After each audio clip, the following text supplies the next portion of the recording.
Hi, Kylie Sampson Alexander, acupuncturist and yoga instructor. And I want to talk to you today about opening the shoulders through reclined poses. So there's two poses I want to show you today. And for these poses, you will need one blanket, perhaps even two blankets. So let's get two blankets to be on the safe side, and a small ball. So it can be a ball that's about 4 to 6 inches in diameter. It can be a softball, it can even be a tennis ball. And that will do you good for this video. So the first pose I want to show you, you'll be reclined on a yoga mat or on your floor. Yoga mat's not required, but if you have one, great. And you'll be on your right side. Now, when you come into this pose, what you want to do is to reach your arm behind you. Be sure the arm is no higher than shoulder's height. That's really important. It can be lower than shoulder's height, but definitely not higher, because you don't want to create any type of impingement or pain in the right shoulder. Once you have the arm in place, you'll carefully bend your left knee. You'll place the left foot in front of the right knee. And then you'll place your left hand in front of the chest. So you're going to press the palm of the left hand firmly into the mat, spreading the fingertips wide. Now, with the right leg, you want to reach from the floor of the pelvis down the length of the inner right leg, all the way out through the right toe tips.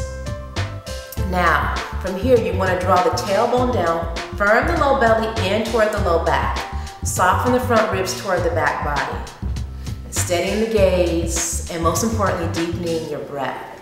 So as you deepen your breath here, you want to become aware of both the inhalations and exhalations, but also those pauses at the top of the inhalation and pauses at the bottom of your exhalation. Now, as you breathe here and kind of simmer, you want to see if you can reach the right arm back behind you, maybe crawl the fingertips further away. And with the left hand, see if you can press the hand more firmly and start to roll the chest open in the direction of the ceiling. Now, that's not to say that the chest will actually face the ceiling. This movement is very subtle, so it may not even be visible to the naked eye. It may be somewhat visible, but this is not an aggressive movement. So be sure that you don't move too vigorously here. You're just trying to bring some space and some opening into the right shoulder and the right side of your chest. Now, after a few breaths here, you'll slowly come out of the pose and come over to your left side. So we'll do the same thing on your left side.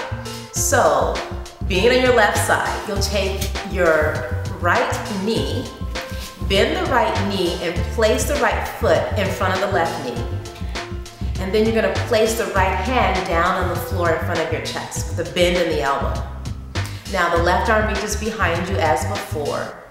And then you're going to crawl that left arm behind you, being sure that left arm does not come any higher than shoulder's height. So it can come down low or high. Now spread through the width of the palm, spread the fingertips wide. And then steadying the gaze, deepening the breath, same as you did on your right side. Now, after a few breaths, you may start to notice that that left shoulder starts to become a little bit more flexible. Now, if that happens, just kind of go with it. See if you can deepen the breath a little bit more. Again, you're becoming aware of both the inhalations, the exhalations, and those little moments of breath suspensions that connect those two parts of the breath. Now, you can take 5 breaths here, you can take 10 breaths here, you can take 3 breaths here. What is important is that you do what is appropriate for you. And then you also want to make sure that you want to do what you can given the time that you have. Now, as you're ready, you'll slowly come out of the pose. Bring yourself upright.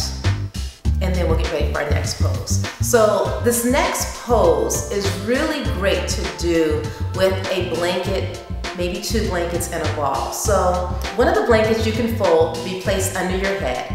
The other blanket you'll want to open. And you want to take a ball. So if you have a lot of flexibility in your upper back, you could use a larger ball. If you're not as flexible in the upper back and shoulders, you want to take a smaller ball. So choose a ball that's appropriate in size for you.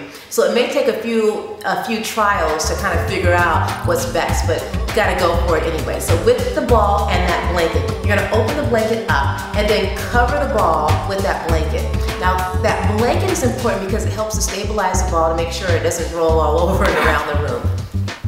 Once you have the blanket over the ball, you're going to take a seat in front of the ball and you're gonna slowly lower yourself down. So I like to come down with my legs crossed, just a little bit more stable. You can grip the mat if you're using one with your hands, and then slowly lower down into the ball. Now the ball you want to place between the shoulder blades. So right there between the shoulder blades, that's where the chest can become stiff.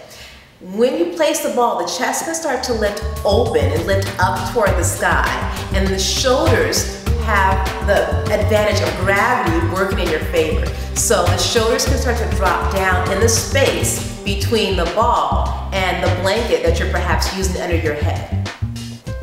Now this is a pose that you can stay in for several breaths. So you can keep the legs crossed if that's available to you, or you can extend the legs forward.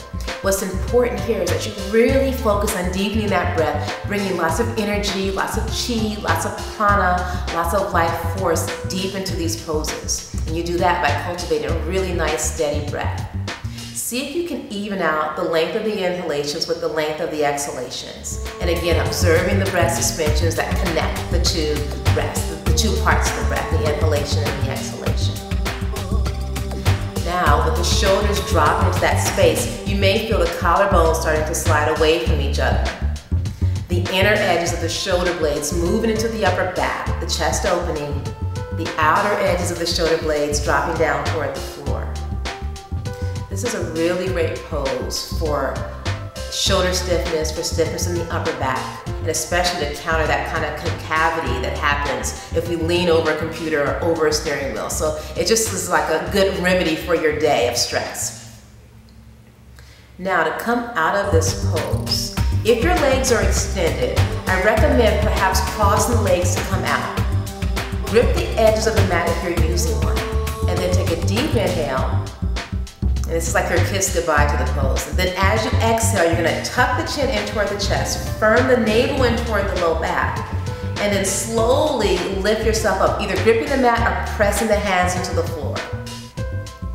Good. And before you get up, you wanna sit upright, taking a few breaths. Be careful that you don't get up too soon. You wanna avoid becoming dizzy. Now, so that is reclined poses for opening the shoulders. Hope you enjoy it.